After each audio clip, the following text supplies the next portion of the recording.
¿Qué tal, gente querida? ¿Cómo va? Bueno, yo acá, ya en el tallercito, estoy preparando unas herramientas. Voy a ver si pongo en marcha los autos que tenemos con mi hermana.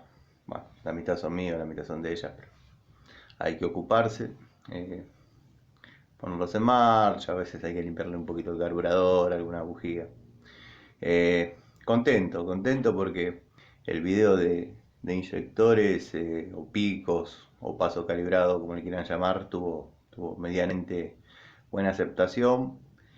Surgieron buenas consultas, o sea, algunas dudas que me dan a entender que lo estuvieron mirando y bueno, gustó.